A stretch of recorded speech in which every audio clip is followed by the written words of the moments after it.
আল্লাহ বলেন ওই যুবকরা যদি না থাকতো, ওই যুবকরা যদি না থাকতো, ওই যুবকরা যারা লজ্জাপতির মতো আল্লাহর ভয়ে নিজেকে গুটায় আনিছে, ওরা এতটুকু আকর্ষণের পাত্র। আল্লাহ বলে যুবক তুমি যদি না থাকতে তো আকাশ লোহার, জমিন তামার, বৃষ্টির একটা ফোঁটা না, শস্যের একটা দানা না, মাটিগুলা বালু, আমি একের পর আযাব দিয়ে তোমাদেরকে ধ্বংস করে দিতাম। শুধু এই যুবকের কারণে পারি না। লাউলা মাশাইখা রুক্কা, ওই বুড়া মানুষগুলার জন্য পারি না, যারা গুনাহ তো করে না কিন্তু সারাদিন জিকা পড়া থাকে, সারাদিন তওবা করতে থাকে, সারা রাত্র চোখের পানি জড়াইতে থাকে। ওই বুড়াগুলা, ওই বৃদ্ধগুলা, ওই আল্লাহওয়ালা গুলা যারা সারা রাত্র ঘুমায় না, সব ঘুমাইতে যায়, ওর ঘুম আসে না, ও ছটপট ছটপট করে এক সময় মুসল্লায় দাঁড়ায় আর চিৎকার দিতে থাকে, কিসি কো সোনে মে, কিসি কো খানে মে, হমে মজা আতা হ্যায় রোনে মে।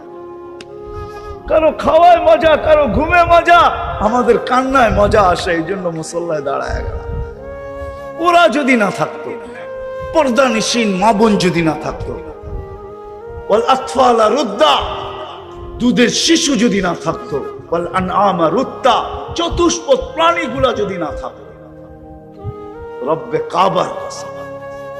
মুসা আলাইহিস সালামের জামানায় বৃষ্টি হইতেছিল না। মুসা আলাইহিস সালাম বলি ইসরাইলকে বলেছে, চলো নামাজ পড়বো, দেখি আল্লাহ বৃষ্টি দেয় কিনা। রাস্তায় যায় বলতেছে চলো বৃষ্টি হয়ে যাবে, বলছে মুসা নামাজ পড়লাম না, বৃষ্টি হবে কি করে? মিয়া তো আসলে আমাদেরকে নামাজ পড়ানোর জন্য, বনি ইসরাইল ছিলই একটু গার্তেরা, ঠিক না? তো মুসা আলাইহিস সালাম কয় তোমাদের আগে পিঁপড়া বৃষ্টি করছে, দোয়া করে ফেলছে, পিপিলিকা, এদের দোয়া কবুল হয়ে গেছে। পিপিলিকা আল্লাহর কাছে দোয়া করছে, লিমা তুআযযিব বিইবাদি জুনুবিক, লিমা তুআযযিবুনা বিযুনুবি ইবাদিক, আপনার বান্দার গুনার কারণে আমাদেরকে শাস্তি দেন কেন? কেননা খরা যখন হয় তখন খাদ্যগুলা শক্ত হয়ে যায়, আমাদের দাঁতগুলা নরম, আমরা চাবায়া খাইতে পারি না, ওইখান থেকে কিছু নিতে পারি না, না খায়া থাকতে হয়, মরার উপক্রম হয়ে গেছি। বৃষ্টি হলে খাদ্যের ভিতরে পানি ঢোকে, এগুলা নরম হয়, আমরা নরম দাঁতে খাইতে আমাদের মজা হয়, সহজ হয়, আমরা বেঁচা যাই। গুনাহ তো আমরা করি না, বন্দা করে, শাস্তি আমাদেরকে কেন দেন? আপনারা ভাবছেন বৃষ্টি আপনাদের কারণে হয়? বৃষ্টি তো হয়তো পিপিলিকার দোয়ার কারণে, বন্য প্রাণীর দোয়ার কারণে। ওরা যখন সহ্য না করতে পারে, তো আমার বিশ্বাস ওরা এরকমই আল্লাহকে বলে, আমাদেরকে শাস্তি কেন? মা মিন শাইইন ইল্লা ইউসাব্বিহু বিহামদি রাব্বি, একটা মুহূর্ত তো যায় না যে আমরা আপনার গুণগান না গাই। 24 ঘন্টা গুণগান গাই, আমাদেরকে শাস্তি দেন কেন? ও মেরে দোস্ত, আসেন, আমল দ্বারাই আল্লাহ আল্লাহর রসুলের কাছে আকর্ষণের পাত্র। দুনিয়ায় হইলি কি আর না হইলি কি, সেলিব্রিটি হইলি কি আর না হইলি কি, আল্লাহর কাছে যদি আকর্ষণের পাত্র হইল তো যুবক এমন হয়, আল্লাহর কাছে যদি আকর্ষণের পাত্র হয় তো নারী এমন হয়, আল্লাহর কাছে যদি আকর্ষণের পাত্র হয় তো বৃদ্ধ আর আল্লাহ ওয়ালারা এমন হয়। তো তিনটা শুনাইলাম। আল্লাহর কাছে, রসুলের কাছে যদি আকর্ষণের পাত্র হয়, রাগ হয়ে যাবে? বলবো এইখানে কয়জন আছে যে আজ পর্যন্ত আল্লাহ রসুলকে একবার স্বপ্নে দেখছি? বয়স তো হয়ে গেল, দাড়ি তো পাইকা গেল, আজ পর্যন্ত তো স্বপ্নে দেখলাম না। কেন দেখলাম না? বুঝা গেল আমি আকর্ষণের পাত্র না। আকর্ষণের পাত্র হইলে ছুটা এসা দেখা করেন। বেলাল 3 মাস ছিল না মদিনা মুনাব্বারায়, 4th মাসে স্বপ্নে যুগে চলে যায়, বলছে মা বালুকা ইয়া বেলাল আল্লাহ তাজুরুনা। বেলাল কি হলো? 1 মাস অপেক্ষা করলাম, 2 মাস করলাম, 3 মাস করলাম, তারপরও দেখি মদিনা আসো না। বিদায় 4th মাসে নিজেই চলে আসলাম, আসো না মদিনা। আছে আল্লাহওয়ালা দুনিয়াতে যারা প্রতিদিন না দেখলো সপ্তাহে একবার দেখে, সপ্তাহে না দেখলো মাসে দেখে, মাসে না দেখলো বৎসরে দেখে। আছে না নাই? আছে না নাই? আছে। দেখে না, দেখা দেয় বিদায় দেখে, দেখা দেয় বিদায়, দেখা দেয় বিদায় দেখে। দেখা কেন দেয়? আকর্ষণের পাত্র। এইবার একটা প্রশ্ন যদি করি, কবরে যাওয়ার পরে যদি ফেরেশতা জিগায় মান হাদার রাজুল বুইসা ফিকুম, ইশারা দিয়া চেহারা দেখায় যদি বলে যে ইনি কে, চিনো কিনা, তো উনিও হাসবে, দুজনই হাসতে থাকবে। ফেরেশতা জিজ্ঞাসা করবে হাসিস কেন, জবাব দে। কাকে চিনাইতেছে? তো আগের থেকেই পরিচিত, আসা যাওয়া ছিল। নবীজিও আসবে আর বলবে কাকে কি চিনাও, আসা যাওয়া ছিল, পরিচিত আমরা। আয় হায়, আমি বুঝাইতে পারলাম না। জীবন তো শেষ হয়ে গেল, পরিচিত হলে তো আশা দেখাই হতো। পরিচিত বিদায়ী তো আহমদ ইবনে হাম্বল রহমতুল্লাহ আলাইহি 100 বার আল্লাহকে দেখছেন, 100 বার। আবু হানিফা রহমতুল্লাহ আলাইহি 100 বার দেখছেন। কিতাব উঠায় দেখেন না, আয়েশা দেখা দিছে, বলছে অপরিচিত থাইকা লাভ কি, তুমি আমার কাছে আকর্ষণের পাত্র, এখন আর অপরিচিত থাইকা কোনো লাভ নাই। ওই বাংলা প্রবাদ বাক্যই, শিশিরে ভিজে না মাটি বিনা দর্শনে, চিঠিতে ভরে না মন বিনা দর্শন। আল্লাহ বলে এইভাবে আর আকর্ষণে লুকায় থাইকা লাভ নাই। এই জন্য কোন কবি লিখছিলেন রুখসার সে বুরকা কা জরা পর্দা হটা লিল্লাহে মুঝে, हाँ लिल्लाहे मुझे अपने खुदा दाद देखा, চেহারা দেখা দেন। 100 বার দেখছেন।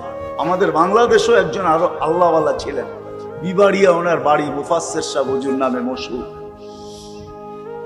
বাদুগর মাদ্রাসার মুহতামিম ছিলেন, মুফাসসির সাহেব নামে মশহুর। চিনেন কিনা জানি না, ওলামা চিনতে পারেন। মুফাসসির সাহেবের নামে মশহুর ছিল বিবাড়িয়াতে, শহরে ওনার মাদ্রাসা। হ্যাঁ, ওনার জীবনীতে লেখা আছে, ওনার পরিবারও জানে। উনিও অনেকবার আল্লাহকে স্বপ্নে দেখছেন। আমি জানি, আমি সত্য প্রমাণ করতেছি। ওনার ছেলেরা এখনো আছে, ছেলেরা না আছে, ছেলের ঘরের নাতিরা আছে, আমার কথা সত্যায়িত করবে। আল্লাহকে দেখছে, বহুত মানুষ আল্লাহকে দেখছে না, দেখে নাই? হ্যাঁ, কি বলে দেখছে? পাওয়া যায় কিতাবে না বানায়া বলতেছি? আল্লাহকে দেখা যায়। যদি দেখা না যাইতো তাহলে কেন বলে আইনামা তুআল্লু ফাসাম্মা ওয়াজহুল্লাহ, যেদিকে তাকাবে আমাকেই দেখবে। তাইলে কবি এই কথা কেন বললো, হাজার মে তেরে রঙ্গ বু হয়, जिधर देखता हूं उधर तू ही तू है। আমি তো লেচু দেখি না, আমি তো আল্লাহ দেখি। যে ভিতরে এক কালার, বাহিরে এত সুন্দর কালার কে করলো, এটাই আল্লাহ, আল্লাহর প্রতিচ্ছবি। কাঁঠালের উপর দিয়ে দেখলে কি আর ভিতরে দেখলে কি, এটাই তো আল্লাহর প্রতিচ্ছবি। কে করলো? হাজার মে তেরে রঙ্গ বু হয়, जिधर देखता हूं उधर तू ही तू है। কুরআনও তো এটা বলে, আইনামা তুআল্লু ফাসাম্মা ওয়াজহুল্লাহ, যেদিকে তাকাবে ওদিকে আল্লাহ দেখবে। সত্যই আসে। ছোট একটা জীবন চলে যাব। আজকে হয়তো বিবেক বুদ্ধি বিদ্যা আমাদেরকে বুঝতে দেয় না। আছে আমাদের সমাজে বহুত লোক আছে যাদেরকে তাদের বিদ্যা বুঝতে দেয় না, তাদের বিবেক বুঝতে দেয় না, তাদের বুদ্ধি বুঝতে দেয় না, তাদের দুনিয়ার পজিশন বুঝতে দেয় না, দুনিয়ার অবস্থান বুঝতে দেয় না। কিন্তু ফাসাউফা তারা ইদান কাশাফাল গুবারু, কুয়াশা সব সময় থাকে না, আকাশ মেঘাচ্ছন্ন সব সময় থাকে না। কখনো মেঘ আসে, কখনো সরা যায়। কুয়াশা কখনো আসে আবার মাটির সাথে মিশা যায়। আমাদেরও একদিন কুয়াশা সরা যাবে। কোরআন এটাই বলে, রব্বানা ইন্নানা আবসারনা ফারজি'না আমাল সালিহা ইন্নানা মুকিনুন। একদিন কুয়াশা সরা যাবে আর আমি চিৎকার দিব, রব্বানা, আল্লাহ বুঝে চলে আসে, চোখে দেখা ফেলছি, এইবার ফিরত পাঠান। বলবে কাল্লা, আর কোনোদিন সম্ভব আসে। আল্লাহর কাছে আকর্ষণের পাত্র আল্লাহর রসুলের কাছে। দুনিয়াটা দুনিয়াই থেকে যাবে, সত্য এটাই। মানেন, আমাদের কথা মানেন। আজকে মানবেন না, কালকে তো অবশ্যই মানবেন। দুনিয়া অনেক কিছু এখন মানতে বাধ্য, অনেক কিছু। আলহামদুলিল্লাহ, দিন যাইতেছে, দুনিয়া মানতে শুরু করতেছে, অনেক কিছু মানে। আমি জানি, আমি দুনিয়া ঘুরি, এমন না ঢাকার থেকে শুধু পিরিজপুর চলে আসছি, বাংলাদেশে ঘুরি এমন না। হাদিসে নেয়ামত বলতেছি, দুনিয়ায় মহাদেশে 60টা, একটাও এখন পর্যন্ত বাকি নাই। আল্লাহ 60টা আমাকে দেখায় গেছে। দুনিয়ায় উন্নত অনুন্নত দেশ মিলায়া উন্নত দেশ হয়তো দুই একটা বাকি আছে, এছাড়া আর একটাও বাকি নাই। হয়তো ইংল্যান্ড বাকি আছে আর কানাডা বাকি আছে, আর দুনিয়ার কোনো উন্নত দেশ বাকি নেই যেটা আমি না দেখছি, একাধিকবার না দেখছি। তা হাদিসে মেয়ামত বলতেছি 99টা দেখায়, সময় এখনো হাতের থেকে বাহির হয়ে যায় নাই। কি লাগাবো কাজে? হ্যাঁ হ্যাঁ, আমলওয়ালা জিন্দগি বানাইতে রাজি? পাক্কা? কে কে ওয়াদা করতে পারেন? মনের থেকে তো নামান মনের থেকে যদি না হয় তাহলে কিন্তু আব্দুল কাদের জিলানী রহমতুল্লাহ আলাইহির কথা সত্য হবে। পীরানে পীর আব্দুল কাদের জিলানী রহমতুল্লাহ আলাইহি, বড় পীর আব্দুল কাদের জিলানী রহমতুল্লাহ আলাইহির কথা সত্য হবে। উনি বলছিলেন, লিসানুকা মুমিন কলবুকা মুনাফিক। তোর মুখটা তো মুসলমান, দিলটা মুনাফিক। লিসানুকা মুমিন কলবুকা মুনাফিক। ওনার কিতাব আছে ফাথুর রব্বানি, আরবিতে, ওটা পড়া দেখেন। ওলামাদের জন্য বলতেছি, ফাথুর রব্বানি আরবিটা, উর্দু বাংলা না, আরবিটা পড়া দেখেন। ওটার ভিতরে লেখা আছে লিসানুকা মুমিন কলবুকা মুনাফিক। মুখ দিয়ে তো বলতেছিস আমি আমলওয়ালা হইতে চাই, কিন্তু দিল বলে না। মোল্লা কি লাভ, ঠিক না? যদি হইতে চাই তাহলে 3 জায়গার সাথে আমার সম্পর্ক জুড়তে হবে। রাজি? কি সবাই? সর্বপ্রথম আল্লাহর ঘরের সাথে, তার সাথে আল্লাহর মসজিদের সাথে ঘনিষ্ঠ থেকে ঘনিষ্ঠ সম্পর্ক করে, যাতে মৃত্যুর পরে সবাই সাক্ষী দেয় লোকটা বড় দিনদার ছিল। হাদিসও আছে, যার সম্পর্ক যত বেশি মসজিদের সাথে ঘনিষ্ঠ দেখবা তাকে ইমানদারের সাক্ষী দাও। যখন আমরা সাক্ষী দেই তখন আবার আল্লাহ হাসি দিয়া বলে, ইন্নী আ'লামু বি, তোমরা সাক্ষী দিতেছ শুধু বাহ্যিক দেখা, এর ভিতরগত সব আমি তোমাদের চেয়ে ভালো জানি। তারপরে আল্লাহ আরেকটা কথা বলে, তারাকতু ইলমি, জানি কিন্তু আমারটা বাদ দিয়া দিলাম, কবিলতু শাহাদাতা আবদি, তোমাদের সাক্ষী গ্রহণ করলাম, মাফ করে দিলাম। তোমরা ভালো বলছো, ভালো, আমি জানি কিন্তু আমি আমারটা বাদ দিয়া দিলাম। ইন্নী আ'লামু বি তারাকতু ইলমি কবিলতু শাহাদাতা আবদি। আল্লাহর ঘরের সাথে সম্পর্ক জোড়বেন। যুবকরা কি বলে? না, যুবকরা ভাবে দুনিয়াই তো সব শেষ, ঠিক না? কেউ তো বলে চিতাতেই সব শেষ, আর আমার সমাজের যুবকরা বলে দুনিয়াতেই সব শেষ, ঠিক না? কি নাচ গান সব দুনিয়াতেই শেষ, ঠিক না? কি জান্নাতে গান মনে হয় নাই, ঠিক না? আল্লাহ মাঝে মাঝে জান্নাতীদেরকে জিজ্ঞাসা করবে, গান শুনবে? বলবে আল্লাহ শুনবো। আল্লাহ বলবে, রেজওয়ান লাগা স্টেজ লাগাবে। তো প্রথম সিঙ্গারদেরকে ডাকবে, ফেরেশতা সিঙ্গার। আল্লাহ সিঙ্গার বানায় রেখেছে, তোমরা শোনাও। শোনাবে, আল্লাহ জিজ্ঞেস করবে কিরকম শুনলা? বলবে লাকানাল মাউতু লা মুতনা। আল্লাহ যদি মৌত থাকতো তো আওয়াজের ঝংকারে মরে যেত। এত সুন্দর আওয়াজ হয়। আল্লাহ বলবে এর চেয়ে সুন্দর। তারপরে ডাকবে তালিয়া দাউদ, দাউদ আলাইহিস সালাম আসবে। আল্লাহ জিজ্ঞেস করবে এর চেয়ে সুন্দর, তো ডাকবে তালিয়া হাবিবি, তালিয়া মুহাম্মদ, আমাদের নবীজি আসবে। আল্লাহ বলবে এর চেয়ে সুন্দর, তো বলবে রেজওয়ান ইরফাইল হিজাব, সরা পর্দা, আমি নামবো। হায় যুবক, তুমি তো জানো না জান্নাতে 10টা গুণে গুণান্বিত হয়ে শারীরিক 10টা গুণ থাকবে তোমার, তারপরে জান্নাতে দিবে। আল্লাহ তাওলি আদম 60 জিরাআ, 120 ফিট লম্বা। আলা হোসনে ইউসুফ, ইউসুফ আলাইহিস সালামের মতো রূপ। আলা মিলাদি ঈসা, ঈসা আলাইহিস সালামের মতো 33 বছর বয়স। আলা কুওয়াতি মুসা, মুসা আলাইহিস সালামের মতো শক্তি। আলা সাউতি দাউদ, দাউদ আলাইহিস সালামের মতো গলার আওয়াজ। আল্লাহ আওয়াজ যেদিন থেকে তৈরি করছেন, আর যেদিন কিয়ামতের মাঝে আওয়াজ বিলুপ্ত করবে, সারা দুনিয়ার সিঙ্গারদেরকে যদি এক করা হয়, এদের আওয়াজকে যদি এক করা হয়, তো দাউদ আলাইহিস সালামের আওয়াজের সামনে বিন্দু হবে না, বিন্দু। যখন দাউদ আলাইহিস সালাম জবুর পড়তেন, তামায়ালাতিল জিবাল, পাহাড় পর্যন্ত ডান্স করতো, ডান্স। সুরের যখন ঝংকার উঠাইতেন, ওই আওয়াজ তোমাকে দিবে,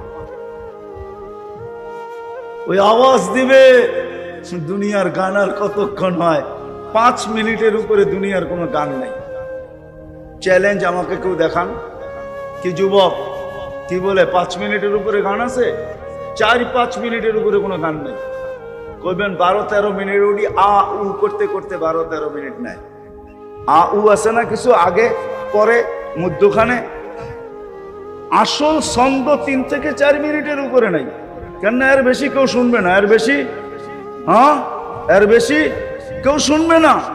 আর লম্বা হইলে অবস্থাও তো খারাপ, এতক্ষণ তো কোমরও দুলাইতে পারবে না, ঠিক না?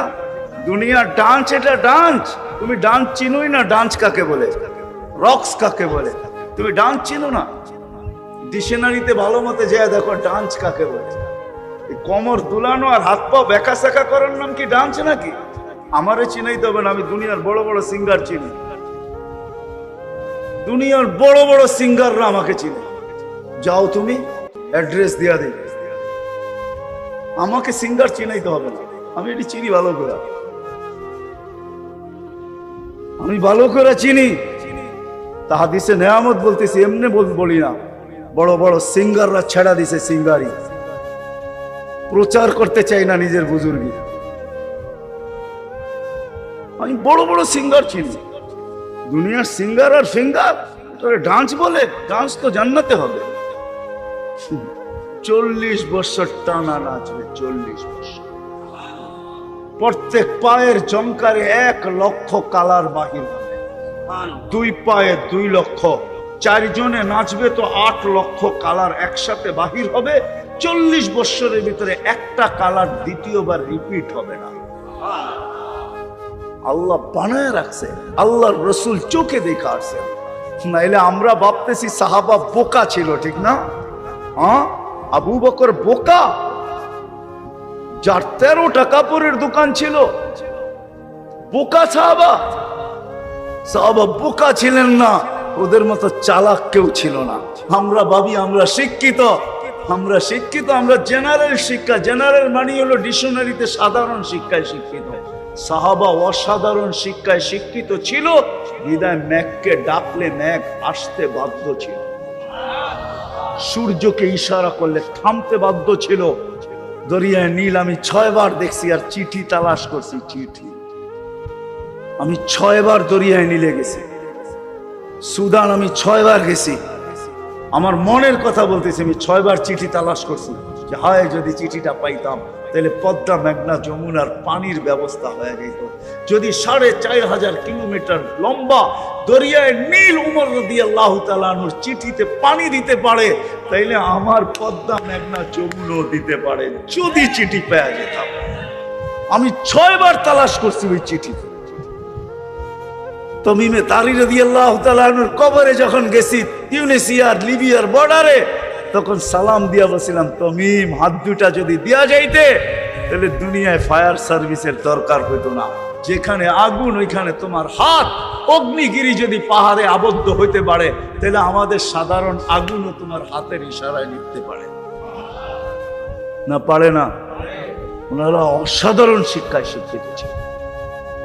আসে প্রথম মসজিদের সাথে সম্পর্ক জড়বো তো, দ্বিতীয় দিনী মাদারেসের সাথে সম্পর্ক জড়বো।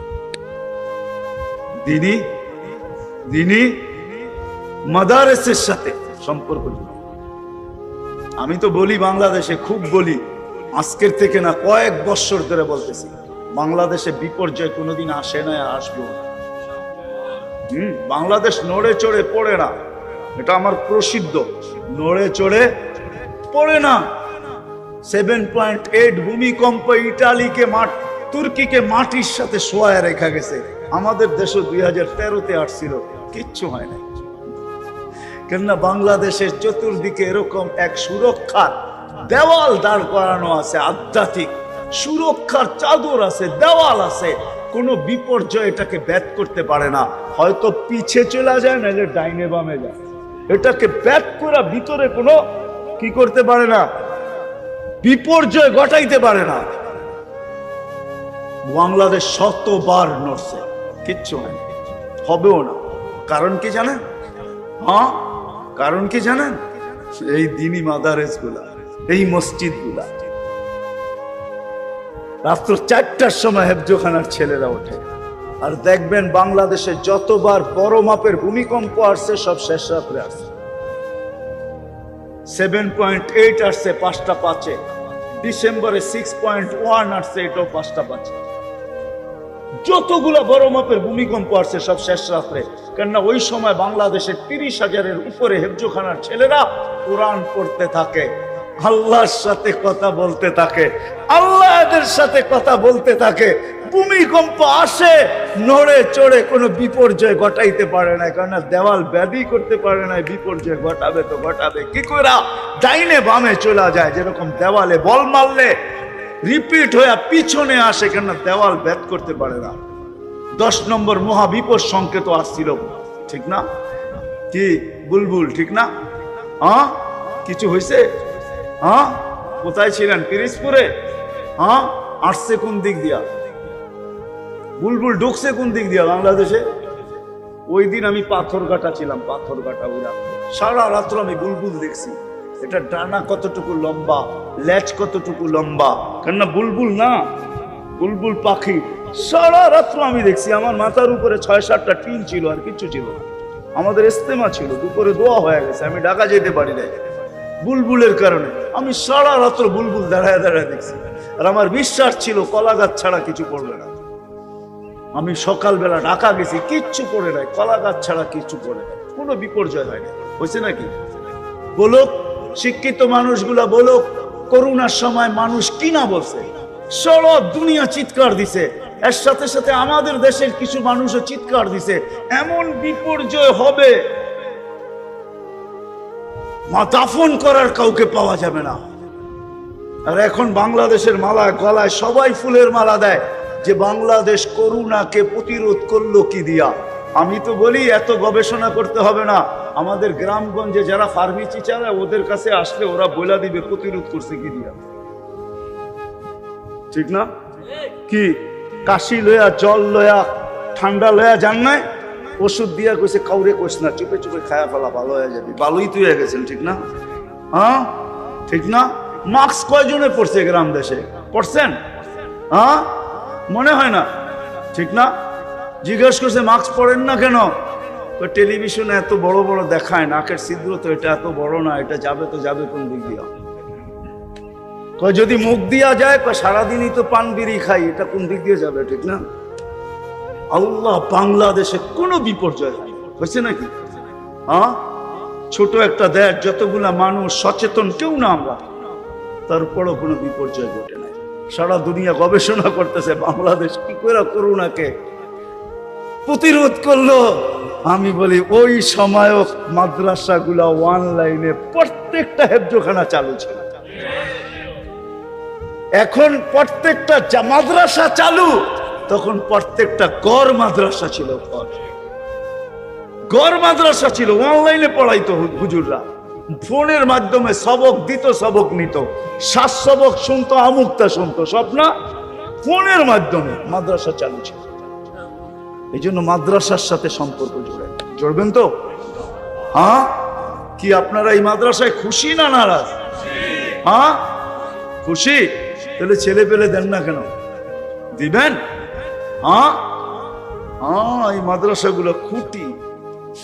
আমার কথা একমত হবে অনেকে, আমরা তো জানি ঢাকা শহরে থাকি, অনেকে আমাদের কথা একমত যে হুজুর বাইবা দেখছি, এই কারণেই মনে হয় আমাদের দেশটা সুরক্ষিত। এত মসজিদ দুনিয়ার কোনো দেশে নাই, এত মক্তব কোনো দেশে নাই, এত মাদ্রাসা হেফজোখানা দুনিয়ার কোনো দেশে নাই। আমি ঘুরা বলতেছি। আর তৃতীয় সম্পর্ক গড়েন হক্কানি আলেম ওলামা আল্লাহ ওয়ালাদের সাথে। হক্কানি আলেম ওলামা আর কি, আর কি আল্লাহ ওয়ালাদের সাথে, এদের সাথে সম্পর্ক জড়ে। এই 3 জায়গায় যদি সম্পর্ক জড়তে পারেন, তাহলে ইনশাআল্লাহ আমলওয়ালা জিন্দেগি হবে। আর আমলওয়ালা জিন্দেগি যদি হয়, ফুল যেরকম ফুটলে আকর্ষণের পাত্র হয়, যুবকরা বুঝবে, আপনারা বুঝবেন না। 14 তারিখ আসার 2-3 দিন আগেই আপনাদের পিরিজপুরে ফুলের দোকানে বুকিং এর কাগজ দিয়ে আসে। আপনিও বুঝেন, দেখা যায়, ঠিক না? আমি তো মনে করছি যুবকরাই বুঝবো, এখন দেখা যায় দাড়ি পাকালারও বোঝে। ফেব্রুয়ারির 14 তারিখের 1-2 দিন আগেই ফুলের দোকানে যায় কি করে কাগজ দিয়ে আসে, আমার 2টা বুকিং, আমার 3টা বুকিং, আমার 4টা বুকিং। কিন্তু ফুটন্ত হইতে হবে, ফুটন্ত। ফুটলেই আকর্ষণের পাত্র হয়। আমরাও আমলদার হলে আল্লাহ আল্লাহ রসুলের কাছে আকর্ষণের পাত্র হব। দুনিয়া যেইভাবেই কাটুক না কাটুক, দুনিয়া যেইভাবেই কাটুক, তাতে কিছু আসে যায় না। ইনশাআল্লাহ যদি আকর্ষণের পাত্র হতে পারি। শেষ হাদিস বলতেছি, জালালউদ্দিন সুয়ুতী রহমতুল্লাহ আলাইহি লেখছেন লুবাবুল হাদিস আলা কাউলিল হাসিস কিতাবের ভিতরে, লাশ কবরের পাশে নিতে দেরি, কবর কানে কানে বলতে দেরি করবে না, ইদান উহাব্বিলু লাকা বাতনি খাদরা, তোকে রাখতে দেরি, আমার পেট সবুজ শ্যামল হইতে দেরি হবে না। ওয়া ইউহাব্বিল জিসমাকা নূরা, তো শরীর নূরানি হইতে দেরি হবে না। ওয়া ইয়াসাদ রূহুকা ইলাল্লাহ, তো রূহ আল্লাহর সান্নিধ্যে চলে যাবে। গর্বত সম্পর্ক পাক্কা ওয়াদা। আল্লাহ আমাদেরকে আমল করার তৌফিক দান করেন।